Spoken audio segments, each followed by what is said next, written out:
잠언 29장 8절입니다. 8절부터입니다.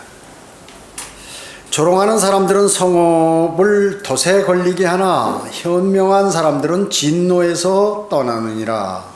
자, 조롱하는 사람들 어떻습니까? 조롱하는 사람들은 5, 6절에 나와 있는 그 악한 사람들이고 아청꾼들이죠. 자, 조롱하는 사람들은 어떻게 성읍을 덫에 걸리게 한다. 그 조롱하는 사람들은 그 나라를 망치게 하고 또 그 성읍을 덫에 걸리게 하는데, 예를 들어서 사무엘 하에 보면 그 다윗을 조롱하는 여부스인들이 있어요. 그 예루살렘을 그 당시에 여부스인들이 차지하고 있었거든요. 그러니까 막 그 다윗을 조롱하는 것이죠. 우습게 보고. 그러니까 다윗이 공격을 해서 그것을 빼앗고 거기 예루살렘 도성을 거기다 건축하게 되죠. 지게 되는 것입니다. 조롱하다가 여부스인들은 다 망해버렸죠. 현명한 사람들은 어때요? 현명한 사람들은 진노에서 떠나게 한다. 그 도성이나 그 가정이나 그 지역교회나 현명한 사람이 있으면 어떻게 해요? 진노가 떠나게 된다 그 얘기죠. 그러나 어리석은 사람이 있으면 진노를 받게 되는 거고. 그 현명한 사람들은 기드온이 그렇죠. 기드온이 이제 미디안과 전쟁을 하는데 그 지파에서 에프라임 지파를 데리고 가지 않았어요. 그러니까 에프라임 지파가 불만하는 거죠. 막 화를 내면서 곧 미디안과 전쟁할 듯이. 그 당시에는 그 지파 개념이 대단히 강했어요. 그래서 자기들이 어떻게 더 주도권을 잡느냐 이런 그 일종의 경쟁이 있었기 때문에 그 서로 간에 존중하지 않으면 그 국가가 형성이 안 되는 거예요. 전쟁을 하게 되죠. 지파 간에. 그래서 곧 싸울 것 같이 이렇게 막 그렇게 되는데, 그때 미디안이 어떻게 겸손하게 너희들은 그 미디안의 적장들을 너희가 다 죽였지 않냐. 나는 아무것도 아니다. 너희들은 대단히 기여를 많이 했다. 이렇게 함으로 인해서 어떻게 화해를 하게 되죠. 화합을. 그러니까 여러분 어떻습니까? 국가 간에 전쟁을 하게 되면 그 전쟁하라는 군주는 가장 어리석은 사람이에요. 사실은. 그렇잖아요. 우크라이나 그 대통령 보기에는 싸워서 적과 이겨야지 하는 그건 투지는 좋다 그 얘기예요. 그러나 전쟁을 안 했어야 하는 거죠. 자기 나라 백성을 얼마나 많이 죽였어요. 전쟁을 시작함으로. 그러니까 아직껏 나토 같은데 나 가입하겠다 이런 거 안 하고 나 좀 적절하게 얘기를 해야 자기 나라를, 약한 나라가 살아남는데 그저 그냥 강한 나라에 들이받아가지고 어떻게 해요. 전쟁이 지금도 1년 내내 안 끝나잖아요. 그 러시아도 죽고 우크라이나도 죽고 이렇게 되는 거예요. 전쟁하는 군주는 바보예요. 사실은. 만약에 강한 나라가 공격을 하면 그때는 할 수 없이 전쟁을 해야죠. 그러나 막을 수 있는 방법을 최대한해서 막는 게 훌륭한 지도자다, 통치자다 하는 것이에요. 그와 마찬가지로 현명한 통치자는 그렇게 한단 말이죠. 살리는 거죠. 자기 백성들을. 그래서 그 미디안도 그 자기 백성끼리 전쟁을 하는 거에 대해서 그 에프라임에 관해서 이렇게 겸손하게 나오니까 에프라임이 기가 어떻게 팍 죽는 거예요. 그래요. 여러분 어때요? 상대하고 어떤 다툼이 있을 때 내가 먼저 미안하다 잘못했다면 그 다툼은 끝나는 거예요. 근데 어떻게 그 다툼이라는 게 서로 주장을 하니까 그 다툼이 끝나질 않는 거죠. 그래서 누가 화가 나서 막 내 잘못으로 인해서 상대가 화가 났단 말이죠. 막 격노하는 거야. 그때는 어떻게 해요? 현명한 사람은 그래요? 내가 모르고 그래서 이렇게 사과를 하고 웃으면서 얘기를 하면 어떻게 그 화가 딱 중단된다고 얘기죠. 그걸 아셔요. 여러분 그 사람이 현명한 사람이에요. 그래 하고 같이 들이받으면 어떻게 돼요? 전쟁을 하면 둘이 손해나듯이 다투면 둘 다 손해나는 거예요. 현명하게 해야죠. 현명하게요. 다윗이 아벨 성읍을 가는데 거기에 다윗을 대적하는 시바라는 사람이 있었어요. 그러니까 다윗이 막강하게, 그때는 이제 전투력이 강해졌으니까 아벨 성읍을 완전히 공격하려고 막 다 준비하고 있는 거죠. 그럼 어떻게 해요? 그 성읍은 사람들 다 죽겠죠. 멸망당하는 거예요. 근데 거기에 한 현명한 여인이 있어가지고 그 아벨 성읍이 무사했다 하는 것이죠.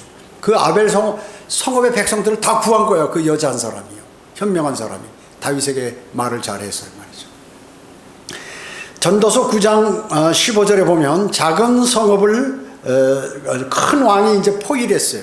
그랬을 때 가난한 현명한 사람이 그 지혜로 그 성읍을 다 구했다 하는 것이죠. 우리나라 역사도 마찬가지. 서희 장군이나 뭐 이런 사람들 그 서로 막강한 군대들을 군대가 공격하는데 그걸 나가서 협상을 해가지고 그걸 무마시켰다는 거죠. 그 공격하는 군사들을 다시 돌려보내는 이러한 그 사람이 현명한 그러한 사람들이다 하는 것이죠. 그래서 조용한 가운데 들리는 현명한 사람들의 말이 어리석은 자들 가운데 다스리는 사람의 외침보다 낫다고 전도서 9장 18절에서 말씀하고 있는 것입니다. 여러분이 하나님의 말씀을 딱 정말로 그대로 믿잖아요. 여러분은 대단히 현명한 사람들이 되는 거예요. 대단히 현명한 사람들이 되는 것이에요. 자, 이 9절 보겠습니다. 현명한 사람이 어리석은 사람과 다투면 그가 성내든지 웃든지 그 다툼에는 쉼이 없느니라. 피에 목마른 자는 정직한 자를 미워하나 의인은 그의 혼을 찾느니라. 어리석은 자는 자기의 모든 생각을 드러내나 현명한 사람은 그것을 끝까지 간직하느니라. 이렇게 말씀하고 있어요. 자, 현명한 사람은 누굽니까? 세상에서 현명하다고 자신이 생각하는 사람들이 있죠. 특히 학자들. 이런 사람들은 피하려고 하는 거예요. 하나님의 말씀을 피하고 뭐 여러 가지 이런 것들을 피하려고 하는 것이죠. 그러나 영적인 그리스도인은 이 구절이 뭐냐면 19절에 보면 구절 내용이 이게 바로 구원받지 않는 사람에게 복음을 증거하는데 적용되는 구절이다라는 것을 알 수가 있는 것이에요. 예. 여러분 성경 주석가들 있죠. 기독교 역사가 대단히 길잖아요. 근데 일반 장로교나 감리교나 성결교나 순복음이나 이런 나라의 이런 교파의 교리들은 어떠냐 하면요. 로마 카톨릭 교리를 갖다가 주로 많이 쓰는 거예요. 그러니까 가장 AD 325년으로부터 현재까지 로마 카톨릭이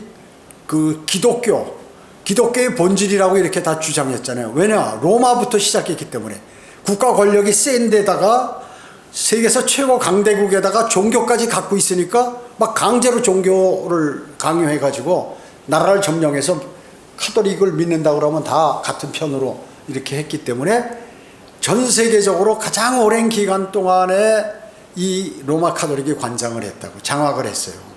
그래서 기독교 하면 로마 카톨릭인 줄 알고 많은 교리들이 이게 원래 기독교 교리라고 이렇게 알고 있는 거예요. 큰 오산이죠. 로마 카톨릭은 뭐예요? 마귀가 로마 제국을 써가지고 그렇게 기독교와 합한 그러한 것들을 자기가 만들어낸 로마가 만들어낸 종교 아니에요. 그것이 로마 카톨릭이거든요. 그러니까 로마 카톨릭 교리는 성경적인 게 단 한 개도 없어요. 거기는 정말로 성경을 아는 사람 같으면 그것을 알 수 있는 거예요. 하여튼 머리끝부터 발끝까지 단 하나도 성경적인 게 없어요. 로마 카톨릭 교리는.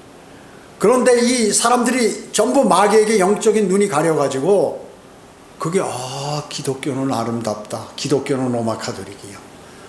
로마의 바티칸에 한번 가봐라. 어떻게 그렇게 하나님의 역사 아닌 웅장한 베드로 성당을 만들어가지고 전 세계적으로 그 성당은 아름답게 건축을 하고 몇백 년, 몇천 년이 지나도 그대로 남아있고 유적으로 남아있고 하나님의 역사는 대단하다. 이렇게 착각하는 거죠. 우상숭배자들 아닙니까?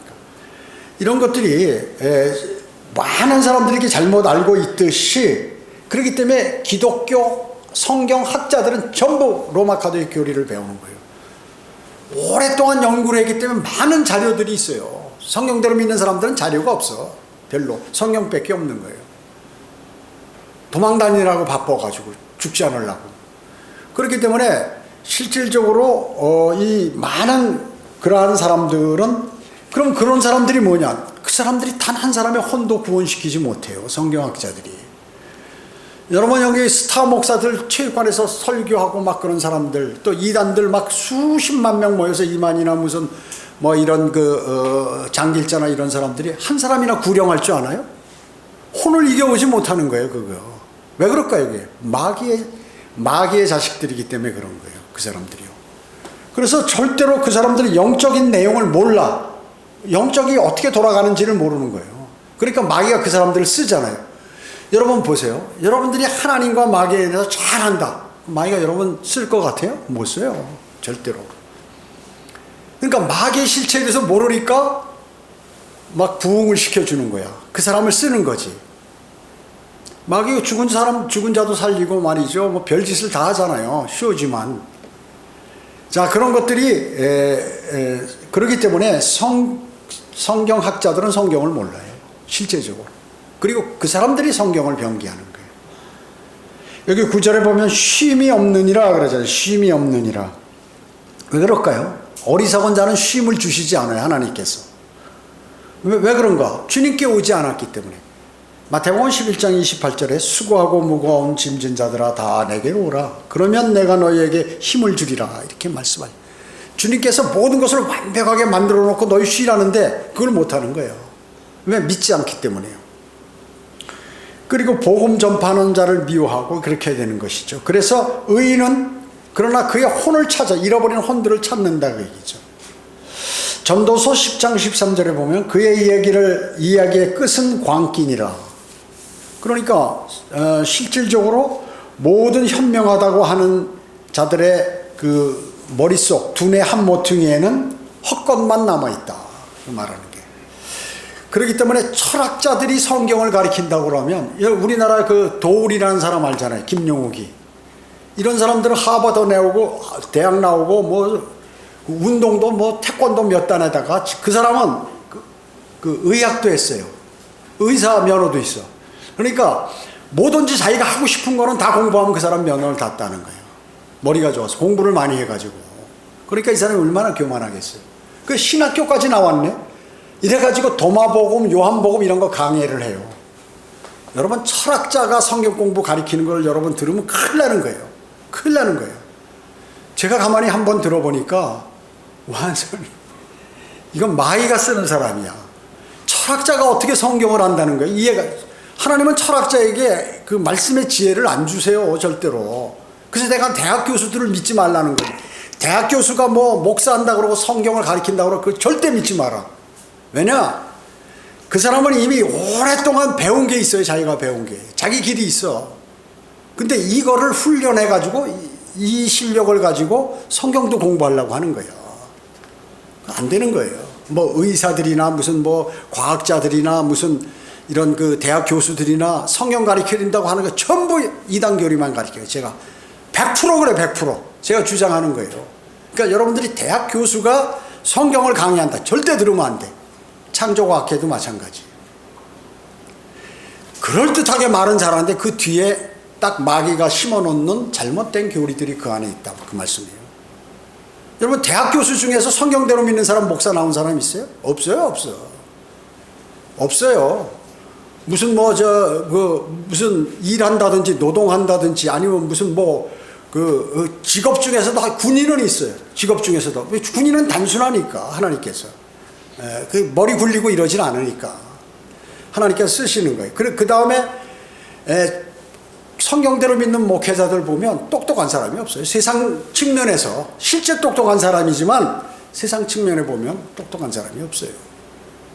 그렇기 때문에 사람들은 영적인 눈이 가려가지고 전부 이렇게 그걸 신뢰하다가 멸망으로 간다 그 말씀이죠. 참 어리석은 것이 어리석잖아요.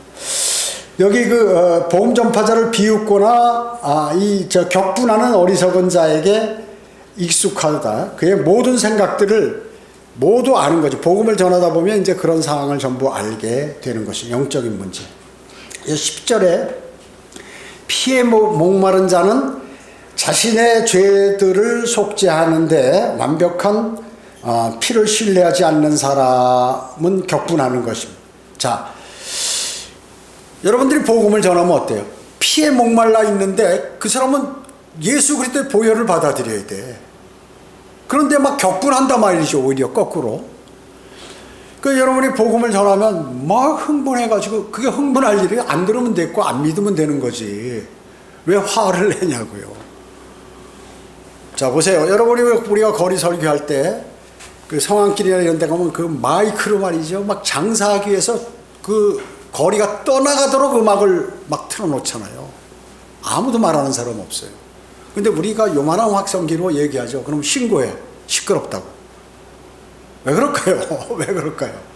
피에 목말라 있는 사람인데 그 사람 주 예수 그리스도의 보혈을 받아들여야 되는데 오히려 흥분하고 막 이렇게 해버린단 말이죠. 그게 정상이에요, 사실은. 그게 정상인 거죠.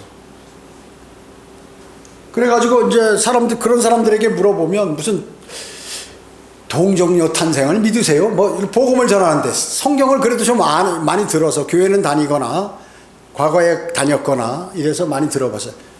당신은 동정녀 탄생을 설명해 보세요. 뭐 이런 얘기. 복음을 지금 그 사람은 뭘 받아들여야 돼? 복음을 받아들여야 돼. 그 사람이 동정녀 탄생 따지고 아담이 구원받았습니까? 안 받았습니까? 이런 거 따질 시점이 아니다 그 얘기죠.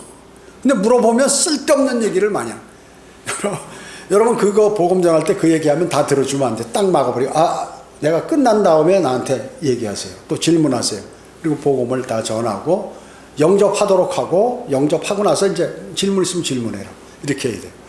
영접 안 하겠다면 많은 거. 그 얘기할 필요도 없는 거예요. 더 이상. 그 다음에 이제 영접을 거부해서 시간이 많은 사람이라면 지나가는 사람이라면 그렇게 해버리고 시간이 많고 내가 매일 보는 사람이라면 뭐 자세히 설명을 하면 되겠죠. 자세히 설명을 해줘야겠죠. 그런 것입니다. 자 여기 12절 보겠습니다. 치리자가 거짓말에 경청하면 그의 모든 종들은 악해지느니라. 가난한 자와 포악한 자가 함께 모여 있거니와 주께서는 그들 눈에 모두 빛을 비추느니라. 여러분 가난한 자 포악한 자가 함께 있으면 하나님께서 다 같이 여러분 악인한테도 하나님께서 햇빛을 다 비치시잖아요. 먹을 것도 주고 다 그렇게 하시는 거예요. 공평하게 다. 이 세상에 사는 동안에는 최소한의 기본적인 공평한 거는 하나님께서 다 제공해줘. 그래야 변명이 없을 거 아니에요. 그렇잖아요. 변명하지 못해요. 그래요. 주님 앞에 섰을 때 큰 백보자 심판 앞에 딱 섰을 때 변명하지 못한다 그 얘기죠. 난 너에게 다 똑같이 대우해줬고 그리고 너에게 복음 전파자를 보내서 다 복음을 듣도록 해줬다. 근데 네가 거부했지 않냐. 그렇게 그래서 하나님 말씀에 비난받지 않기 위해서 하나님께서는 다 똑같이 해주시는 것이에요. 심지어 이 땅에서는 마귀에게 잘 보여서 출세하는 사람도 많이 있고 돈 버는 사람 크게 된 사람도 많이 있지만 물론 그리스도인이 하는 거는 그건 아니에요. 세상 사람들이 했을 때 그건 다 목적이 있잖아요. BTS나 무슨 뭐 이 아이돌 그룹들이 막 해서 그 젊은 20대 애들이 말이죠. 또 운동 선수들 이런 사람들이 1년에 뭐 몇백억씩 벌잖아요. 20대 몇백억씩 1년에 어떻게 벌어? 외국에 나가서 선수를 띄워주고 말이죠. 계약하는데 몇백억씩 계약을 하잖아요. 1년에. 물론 그거 자기가 다 쓰는 건 아니지만. 그러면 그 사람들이 하나님의 은혜를 받아서 그렇게 된 거예요? 하나님의 은혜요? 이 땅에 모든 것을 하나님께서 관장한다고 하시는데. 물론 이 현 세상의 그 작은 범위 내에서는 마귀가 관장해요. 그러나 전반적인 운영은 하나님께서 하시는 거죠. 마귀도 하나님께서 관장하세요. 그래서 무슨 생명을 앗아간다든지 무슨 뭐 저주를 준다는 할 때는 마귀를 사용하시는 거예요. 하나님께서 마귀를 사용하시는 것이 악한 영을 사용하시는 거예요. 원래 하나님은 그런 거 하실 수 없기 때문에 자 그래서 치리자가 여기 보면 치리자가 세상의 매스컴이나 거짓에 경청하면 어떻게 되나요? 치리자가 그의 모든 아랫사람들은 악해진다. 아랫사람들은 악해지는 거예요. 여러분 어떻게 대통령이나 이런 사람이 법대로 쫙 하고 뭐 이상하면 밑에 사람들이 벌벌 떨릴 거 아니에요. 그러면 나쁜 짓을 안 하는 거야. 나쁜 짓을 안 해. 그런데 치리자가 나쁜 짓을 해버리면 나도 하지 뭐. 그럼 말을 안 들어요. 살살 겉으로는 듣는 척하면서 뒤에서는 말을 안 듣는 거예요. 그러니까 국가가 어떻게 경쟁력이 약해지죠. 나라가 약화되는 거예요. 나라가 그게 지속되면 망하게 되는 거고. 마찬가지 모든 조직도 마찬가지예요. 그렇기 때문에 거짓말에 경청하면 안 된다 그 얘기죠. 진리에 경청하고 그것을 따라야 된다 그 얘기죠. 그 하나님께서는 사람들을 속이도록 만들지 않은 것과 마찬가지로 가난하게 만들지 않으셨어요. 하나님께서 가난한 사람들, 하나님께서 그 사람을 일부러 가난하게 만든 게 아니다 그 얘기죠. 하나님께서는 모든 사람들을 창조해서 부자, 가난한 사람, 악한 사람, 의인, 또 뭐 선한 사람 뭐 전부 다 섞여 살도록 그렇게 하시는 것이에요. 그래서 모두에게 빚을 주시는 것과 마찬가지로 하는 거예요. 단 한 가지, 세상으로 들어오는 모든 사람에게 비치는 참빚이 동일하게 다 비춰졌다. 예수 그리스도의 은혜가 모든 사람에게 동일하게 주어졌는데 단지 여러분은 그것을 받았을 뿐이고 다른 사람은 받지 못하는 것이에요. 수긍하지 않는 것이에요. 다른 사람들을 고집 부리면서.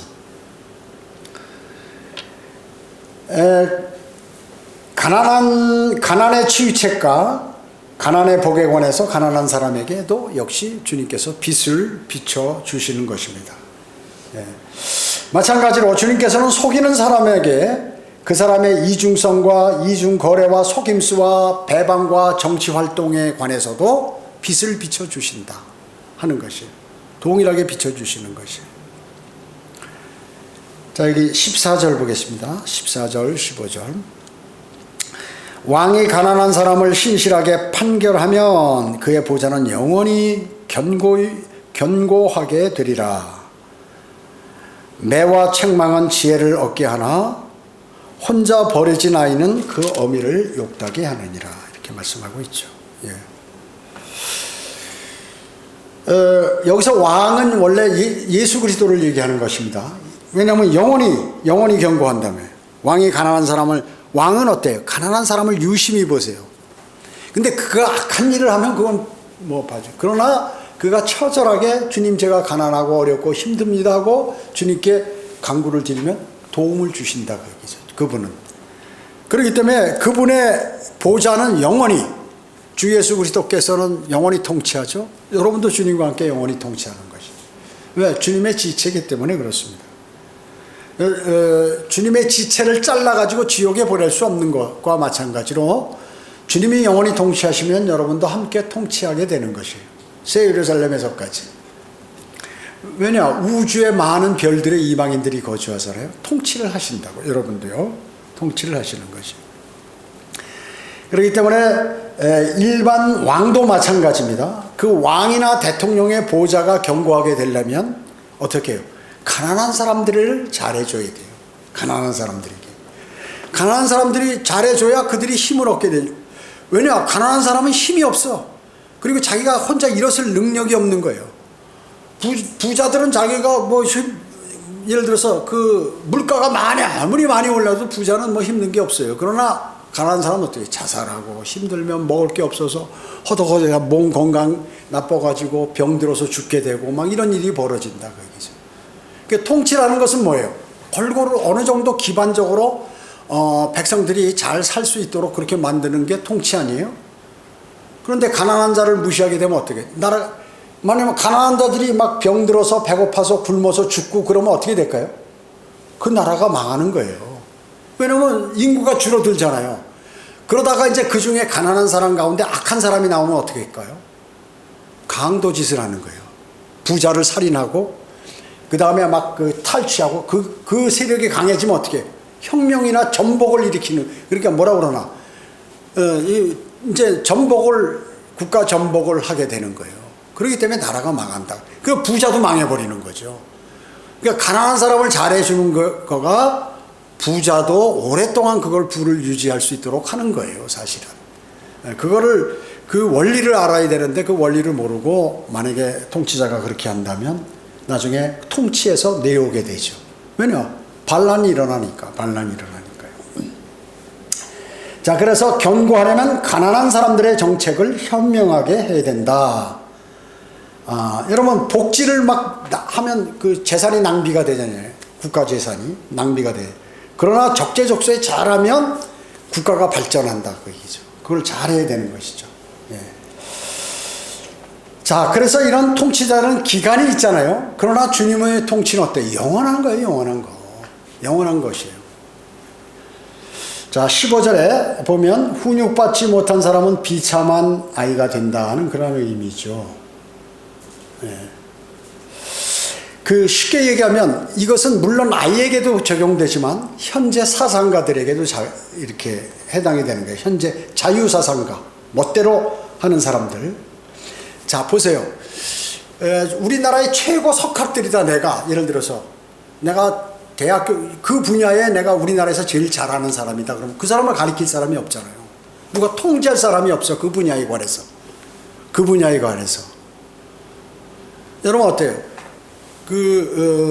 대통령이 되려면, 대통령이 통치를 하려면 어때요? 군대를 잘 관리해야 되죠. 왜냐하면 군대는 힘이 있잖아요. 무기가 있단 말이죠. 그래서 누가 반란을 일으키거나 그 군대가 약화되면 나라가 망하고. 자, 그 다음에 그런 부류가 있고, 그 다음에 지식인들이 잘못하면 자기들이 지식의 주장들을 막 텔레비전이나 막 매스컴으로 얘기해가지고 잘못된 일을 그 사람들을 잘못하면 어떻게 돼요? 많은 사람들이 그 사람을 따라가기 때문에 이게 또 잘못돼 버릴 수가 있다. 그 얘기죠.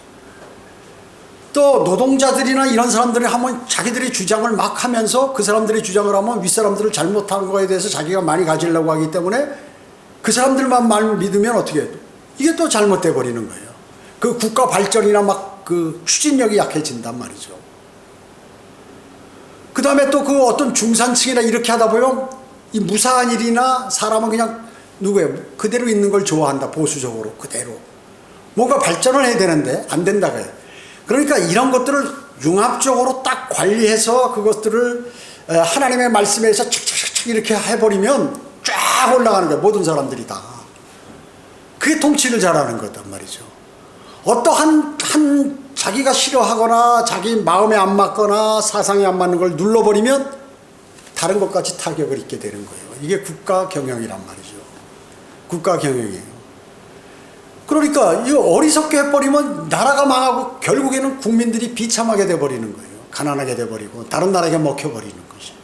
다른 나라 식민지 됩니다. 지금도. 만약에 여기서 중국이나 이북이나 일본이나 뭐 이런 나라들이 공격해서 우리나라 하면 어떻게 해요? 우리 점령당하는 거예요. 그거 어떡하는 현명한 사람이 그러면 여기 현재 우리의 능력을 가지고 어떻게 잘 방어하고 우리를 세계에서 높은 이 저기로 다른 사람으로부터 격상하게 하느냐. 이것은 가장 중요한 게 하나님께 하는 것이 첫째지만 하나님에 관해서 모른다고 그러면 하나님의 말씀대로 순리적으로 해야 된다. 순리를 역행하면 어떻게 되느냐. 하나님이 팍 쳐버리시는 거예요. 역사의 주관자가 누구예요? 주 예수 그리스도세요. 역사의 주관자.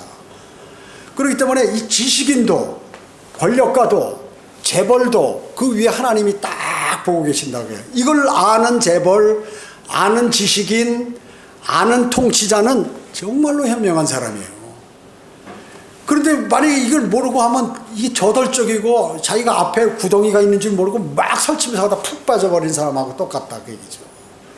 그러니까 그렇게 되면은 그걸 하나님께서 나를 관장하고 계신다 그러면 자기가 멋대로 안 하죠. 그러면 바르게 한다 그 얘기죠. 바르게. 그러면 그 사람은 승승장구하는 거예요. 승승장구하는 거. 그걸 아셔야 돼. 회사를 경영할 때도 마찬가지고 모든 것도 마찬가지예요. 다 모든 순리는 하나님으로부터 나온 거예요. 무슨 이 세상의 역사는 예수 그리스도께서 주관하는 거죠. 역사의 주관자. 그래서 히스토리, 영어 히스토리, 히스 스토리 아니에요. 그분의 이야기. 예수 그리스도께서 세상을 어떻게 창조하시고 지금 어떻게 경영하시고 어떻게 심판하시고 영원의 세계에서 어떻게 통치하신다 하는 것이 역사예요. 그것이 성경에 기록된 역사입니다. 그걸 아셔야 돼요. 자, 그렇기 때문에 지금 여기서 아이를 책망한다는 게 어린아이만 얘기하는 게 아니다. 이 세상에 어리석은 사람들, 이런 사람들이 그냥 사상가나 이런 통치하지 못하는 사람들이 멋대로 해버리면 큰일 난다. 이 사람들이 매를 맞아야 정신을 바짝 차린다. 그래서 주님께서 매를 때리는 것이. 매를 때리는 것이. 매를 한번 맞아보면 어린아이 어떻습니까? 너 어머니가 이거 하지 마라. 그거 만지면 딘다. 딱 만지니까 한번 뜨고 해가지고 막 며칠간 고생한단 말이죠. 그럼 절대 그거 안 만져요. 또 나쁜 짓을 미리 도둑질 남의 거 훔쳐오는데 그걸 부모가 막 때려가지고 너 한 번만 그 짓 하면 너는 집에서 내쫓아 버린다. 어떻게 왜 남의 거를 훔쳐오고 그러냐. 빨리 가서 갖다 주고 빌어라. 잘못됐다고. 이렇게 교육해야 얘는 바른 사람이 되는 거라. 얘기죠. 그것을 말하는 거예요. 그런데 이게 어린아이가 어렸을 때부터 고아원에 자라거나 뭐 유아원 멀리에서 이렇게 다 자라게 되면 어떻게 돼요? 관심 안 쓰는 거예요. 지금 우리나라 가장 걱정이 뭐냐면 부모들이 이게 삶이 바쁘고 부부가 같이 벌지 않으면 어려우니까 전부 유아원에 맡기고 이래버린다고 해요. 자기 아들처럼 키워주는 사람은 극히 드물어요. 아, 진짜 양심이 좋은 사람, 하나님의 사람이면 잘 그렇게 하겠지만 대부분 보면 그냥 자기가 돈 받는 것만 생각하지 그냥 툭툭 해버린단 말이죠. 그렇기 때문에 뭘 배우겠어요? 뭘 배우겠어요? 눈치 봐요. 그래가지고 아이가 어렸을 때부터 나쁜 마음이 형성이 되는 거예요. 내가 이 억울로부터 살아남으려면 어떡하나. 어렸을 때부터 본능적으로 있거든요. 어린아이거든. 그러면 그게 남의 눈치나 보게 되고 말을 함부로 못하게 돼. 그건 좋지만 자기 주장을 내세우는 사람이 안 되는 거예요. 그렇기 때문에 어떻게 돼요? 잘못되는 것이죠. 그걸 얘기하는 거예요, 여기서. 버려진 아이는 엄마를 나중에 욕되게 한다. 그러니까 물론 그런 데 있어도 부모가 없어도 자기가 결심해서 막 이렇게 잘 자라는 사람도 있어요. 근데 확률이 너무 적다. 그런 사람은. 확률이 적다는 거예요. 그럼 나중에 어떻게 돼요? 어머, 당신이 나를 이렇게 버려놔서 이렇게 했다고 나중에 감옥 왔다고 막 난리치고 부모까지 살인하고 이런 일들이 벌어지게 된다. 지금 우리 사회가 이게 왜 이럴까요? 하나님을 모르기 때문에 그래. 주 예수 그리스도를 영접하지 않아가지고 이 쑥대밭 이게 지금 이거는 하나님께서 원하는 세상이 아니야. 이래서 멸망하는 거예요. 주님 곧 오신다는 거예요. 이게 지 멋대로야. 지 고집대로. 여러분 주님이 오시기 전까지 인간은 이런 우주로 나가서 살 수 없어요. 절대. 주님이 오셔야 우주로 나가서 사는 거지. 새하늘과 새 땅을 창조해서 그때 우주로 나가는 거지. 근데 인간은 그런 걸 해보려고 지금 온 전력을 거기다 쏟고 있잖아요. 네. 자, 바로 그런 것들을 얘기하는 것입니다. 16절이요. 16절, 17절 보겠습니다. 악인이 많아지면 죄가도 늘어나나 의로운 자는 그들의 멸망을 보니라. 내 아들을 바로잡으라. 그러면 그가 너를 평안하게 하리니 정녕 그가 내 마음에 기쁨을 주리라. 이렇게 말씀하셨습니다. 예. 마지막 부분 성도들이 재림을 바라보는 모습입니다. 이런 거는 17절에 우리가 이제 주님이 오시면 주님을 기다리는 사람은 마음이 기뻐요. 또 진짜 오시면 그때는 막 미칠 듯이 기쁘겠죠. 미칠 듯이 기뻐지는 것입니다. 마찬가지로 이 개신교 성경 변개자들은 성경의 예언의 단순한 사항들을 모르기 때문에 천년왕국과 거기에 기록된 그러한 사건들을 알지 못해요. 우리는 여러분 이제 조금만 더 공부하시면 천년왕국 때 무슨 일들이 벌어지는 구약에 천년왕국의 교리가 엄청 많이 나와 있어요. 천년왕국 때 이런 일들이 벌어진다 하는 그런 것들이요. 그렇기 때문에 성경을 아는 사람은 이제 자기 아들들을 그러니까 주님께서 우리를 바로잡기 위해서 죄 지면 징계주죠. 그러면 또 돌아와서 깨닫죠. 이런 현명한 그리스도인이 되죠. 주님께서 고난을 통과하면 어떻게 해요? 현명한 그리스도인이 되고 그렇기 때문에 주님을 더 알게 되고 그래서 아버지 하나님의 마음을 기쁘게 해준다고요. 그런 사람들이요. 고난을 겪어서 승리한 사람들이 아버지의 마음을 기쁘게 해주는 거예요. 실질적으로 어려움을 겪어본 사람은 나중에 그 믿음을 지키고 하면 그 사람이 하나님을 기쁘시게 하면 어떻게 해요? 면류관을 받아요. 그 사람이요. 면류관을 받는 것입니다. 18절 보겠습니다. 환상이 없는 곳에는 백성이 망하나 율법을 지키는 자는 행복하니라. 이거 환상이 뭐예요? 영어로 비전. 여러분 꿈이라는 게 이제 꿈에는 두 가지로 이렇게 편성해요. 드림이라는 게 드림 영어로. 이거는 이제 뭐예요? 너의 꿈이 뭐야? 그러니까 이렇게 내 머리로 그린단 말이죠. 앞으로 너 미래에 뭐가 됐으면 좋겠어. 네 꿈이 뭐야? 그러죠. 드림이 뭐야? 드림. 그린다는 거죠. 이건 실제가 아니죠. 이거는 비전은 뭐예요? 환상은 이 꿈이라고도 하고 환상이라고도 한단 말이죠. 이거는 뭐예요? 행동하는 거예요. 행동하는 거. 그렇게 차이가 있는 거예요. 비전과 드림이. 그래서 계획만 하지 말고 실천한다 얘기죠. 그래서 또 환상이라는 것은 계시와도 관계되는데, 이 계시는 하나님의 말씀이에요. 하나님의 말씀. 미래에 일어날 하나님의 말씀을 얘기하는 것입니다. 근데 개역개정판에는 뭐냐면, 묵시가 없으면 백성이 방자에 행하느니라. 묵시, 하나님의 계시. 묵시. 그 다음에 방자가 뭐예요? 교만하고 오만하게 한다. 우리는 여기 뭐예요? 망하는 건 망하는 거. 환상이 없는 백성은. 환상이 없는 곳에서는 백성이 망한다고 성경은 말씀하고 있는 것입니다.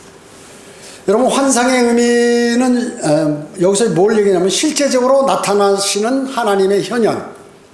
사무엘에게 3번 나타나셨잖아요, 하나님께서. 근데 사무엘이 어려서 영적으로, 또 실제 어리고 몰랐죠. 그 엘리 제사장이 알려주고, 이제 한 번 더 부르시면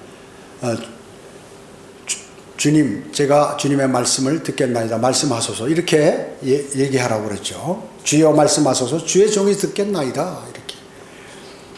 그러니까 환상이라는 건 직접 나타나서 이렇게 말씀하시는 것도 있다 그 얘기죠. 또 직접적으로 선지자에게 보이시는 그러한 환상들이 있어요. 환상들이. 그래서 비유를 통해서 하나님께서 선지자들에게 환상을 알려주시거든요. 또 미래 사건을 다루는 그러한 예언적인 메시지를 하나님께서 주실 때가, 다니엘과 같이 앞으로 역사가 어떻게 이루어질 것이다 하는 걸 다니엘에게 알려주시잖아요. 또 하나님께서 사람에게 말씀하시는 것은 어떤 그러한 것도, 죄도 다 포함이 되고, 또 초자연적인 것의 출현, 주의 천사가 직접 나타나기도 했었죠. 성경에. 예를 들어서 대제사장 샤캬라에게 나타났죠. 그래서 침례인 요한에 관해서 이름까지 알려주고, 그렇게 실질적으로 그 초자연적인 출현을 할 때도 있으시다는 것입니다. 또 사도들에게 보이신 계시, 특히 요한에게 보이는 그 요한계시록 같이 이런 것들, 이런 것이 다 포함해서 환상의 의미다. 비전, 앞으로 일어날 일들에 관해 이렇게 알려주시는 것이죠. 그래서 수많은 기독교인들도 기도를 많이 하면 그 환상을 볼 때가 있어요. 근데 그것이 대부분 뭐냐면 마귀가 주는 환상이 많기 때문에 그걸 속게 되는 것이에요. 그래서 성경을 알게 되면 이 환상이 잘 안 보이는 것이에요. 제가 어땠어요? 제가 이 주님께 부르심을 받기 바로 직전에 많은 기도를 했거든요. 그때 뭐 모든 내 생활 환경이나 내 마음의 믿음이나 이런 것들이 주님을 향하도록 딱 하나님께서 이렇게 하시는 거예요. 그때 이제 성경을 잘 모르는 상태에서 주님을 신뢰하고 기도를 하니까 주님께서는 그때 이제 많은 이렇게 환상을 보여주셨는데, 부르시고 휴거라든지 천년왕국이라든지 새 예루살렘에 관해서 저에게 직접 보여주시고 뭐 이런 거는 있어요. 근데 이것을 잘못 얘기하면 사람들이 막 이러기 때문에 실질적으로 그런 일들이 벌어지고, 그것은 성경을 모를 때 그렇게 하나님께서 그 방법으로 하실 때도 있다. 근데 대부분 기독교인들이 보는 환상은 90% 이상이 마귀가 주는 것이다. 대부분 성경을 모르니까 속는 거예요. 대부분. 그 성경을 알고 나서부터 그게 없는 거예요. 하나님께서 말씀으로 계시하시기 때문에 이런 것들이 나타나지 않는다. 그래서 그러나 성경만 알아가지고는 실제 성경을 알 수 없다. 기도도 포함되어야 된다. 기도, 영적인 주님과의 교제, 이것이 돼야 하나님의 말씀을 알 수가 있다는 것입니다. 그래서 환상이 없는 곳에서는, 그 환상이 없는 교회라든지 학교라든지 국가, 개인, 그것은 하나님과의 교제를 잃어버리는 것이에요. 하나님의 말씀에 관한 그러한 믿음을 신뢰하는 사람은 하나님과 교제하게 된다. 안 믿는 사람은 교제를 안 한다. 그 말씀이에요. 그래서 주님이 뭐예요? 왜냐하면 하나님께서 계시해 주신 역사를 알지 못한다는 거예요. 예수 그리스도께서 역사의 주관자죠. 어떻게 알 수 있어요? 여러분, 지금 달력을 누구의 탄생 기점으로 달력을 쓰고 있나요? 예수 그리스도의 탄생 기점으로 달력을 쓰고 있죠. 예. 아노 도미나이 AD, 예수님 탄생 후에. 그게 뭐예요? 라틴어로 그리스도의 해가 AD란 말이죠. 그리스도의 해, 그리스도가 시작된 게. 그 다음에 BC가 뭐예요? Before Christ, 예수님 탄생 전이란 말이에요. 그래서 전 세계 어떤 종교도 관계없이 예수 그리스도의 탄생 기점으로 된 달력을 쓰고 있다는 거예요. 그게 역사의 주관자예요, 그분이. 예. 히스토리도 그런 것이고, 그분의 이야기는 역사 아니에요? 자, 그 다음에 이제 유엔, 과학, 교육, 종교, 로마가 세상에서 완전히 싹쓸이 된다. 전부 없어진다. 그리고 1000년이 지날 때까지는 우주에 아무도 나가서 살 수 없다 하는 게 성경적인 계시예요. 성경적인 환상이다, 그 말씀이에요. 자, 그 다음에 그리스도인이 구원받지 못한 그러한 사람들은 어떻습니까? 구원받지 못한 사람들은 모든 사람들이 함께 모으는 것이 그 구원받지 못한 사람의 예언적 환상이에요. 그리고 모든 종교, 계층, 인종은 평등하다? 아니요, 평등하지 않아요. 어떻게, 함족은 어때요? 저주받았는데 저주. 동등하지 않아요. 모든 민족이 동등한가요? 전 세계가? 아니에요. 하나님의 교회, 이방인, 유대인, 세 부류가 있어요. 근데 동등하다고 지금 주장하는 거, 이거는 그 잘못된 마귀가 주는 그러한 예언적 환상이다 하는 것이죠. 구원받지 못한 사람, 특히 종교 지도자들의 환상이다 하는 것입니다. 또 전쟁과 사형 제도를 폐지하자 우리가. 아니, 전쟁 누가 일으켰어요? 하나님께서 일으키시는 거예요, 사실은. 뒤에 인간이 조정을 하지만 인간이 수행하지만 뒤에 모든 것은 하나님이 관장하시는, 역사의 주관자가 관장하시는 것이에요. 주 예수 그리스도께서 관장하시는 것이죠. 그렇기 때문에 또 사형제도, 성경은 사형제도를 말씀하고 있죠. 그거 폐지하려고 하는 거예요. 사람들은 모든 사람이 똑같이 분배받는다, 공정하게 아니에요. 일한 사람은 많이 갖고 일하지 않은 사람은 가난하게 살고, 그게 성경적이에요. 그 다음에 인간을 우주에 살게 하는 것도 이 사람들이 지금 우주 경쟁이 붙어요. 우리나라도 지금 이제 쏘아 올렸잖아요. 네, 쏘아 올렸습니다. 하나님의 예언적 환상은 하늘나라와 지옥 갈 사람이 구분되어 있다. 그 다음에 주 예수 그리스도께서 영원히 통치하신다는 게 하나님의 그러한 예언적 환상이에요. 그리고 노동과 수고에 따라 보상을 받게 된다 하는 것이야. 그 다음에 앞으로 큰 세 번의 전쟁이 있다. 언제? 대환란 때 적그리스도가 오면서 한번 전쟁이 있고, 끝날 때쯤, 대환란 끝날 때쯤 예수 그리스도께서 재림하시면서 아마겟돈 전쟁, 어마어마하게. 이 전쟁은 지금 제1차 세계대전, 2차 세계대전보다 더 큰 전쟁이에요. 왜냐? 2억의 군대가 몰살당하니까, 한 곳에서. 그리고 주님이 재림하시면서 이 지구상에 많은 사람이 죽어버리니까요. 또 대환란 때 죽어버리죠. 어마어마한 내용이에요. 그 다음에 마지막 전쟁은 천년왕국 끝 무렵에 사탄이 다시 나와서 나라들과 민족들을 귀합해가지고 이스라엘을, 예루살렘을 공격하는, 그때 하나님께서 하늘로부터 불이 내려와서 완전히 없어요. 그때가 전쟁이 끝나는 것이, 천년왕국 끝날 때가. 앞으로 큰 전쟁 3번이 있을 것이다 라는 것이 하나님의 예언적 환상이라는 말씀이죠. 그리고 아까도 말씀드렸지만 유엔, 과학, 교육, 종교, 로마는 지구상에서 싹 없어져 버린다, 불태워버린다 주님께서, 그 얘기죠.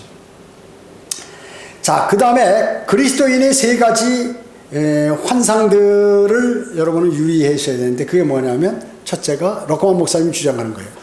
부활하신 그리스도의 환상, 사도행전 9장에 사도 바울이 봤듯이 부활하신 예수님의 환상. 그 다음에 새 예루살렘과 아버지 집의 환상, 그걸 기다리는 거예요. 그리스도인은 새 예루살렘을 기다리는 거예요. 그 다음에 지금 수확되지 않으면 썩어버릴 이 세상에 익은 곡식들 가서 구령을 하라, 복음을 전파하라. 이 3가지를 얘기했는데, 저는 한 가지를 거기다 더 추가한다면 그리스도의 심판석에서 멸류관을 받는 환상, 그걸 하나 제가 더 추가하는 것이에요. 변개된 성경에 의한 거짓 환상은 전혀 쓸모가 없는 것이죠. 그리스도인의 환상은 성경을 통해서 우리에게 주신 그 앞으로 미래에 일어날 계시들, 이것들을 마음속에 늘 간직하고 살아가는, 그것이 없는 그러한 사람은 망한다 그 얘기죠. 환상이 없기 때문에 주 예수 그리스도를 영접 안 하는 것이에요. 그거는 영원한 멸망이고, 또 그리스도인이 앞으로 일어날 성경적 계시에 대해서 신뢰가 없다 그러면 마찬가지 이 땅에서 여러 가지 어려움을 당하게 될 것이다 하는 그러한 말씀인 것입니다. 자, 기도하겠습니다. 위대하신 주님 감사합니다. 저희는 위대하신 말씀 속에 내포된 그러한 위대하신 말씀은 우리가 설명하면 할수록 무한정으로 이 지혜와 지식이 여기서 나오는 사실을 알게 되었습니다. 이 위대한 성경을 멀리하고 한다는 것은 참 어리석은 사람들입니다. 하나님의 말씀을 마음속에 담고 읽고 묵상하고 암송하고 공부하고 믿고 또 신뢰하여 전파하는 행동하는 그러한 실천하는 그리스도인이 되도록 주님 인도해 주시기 원합니다.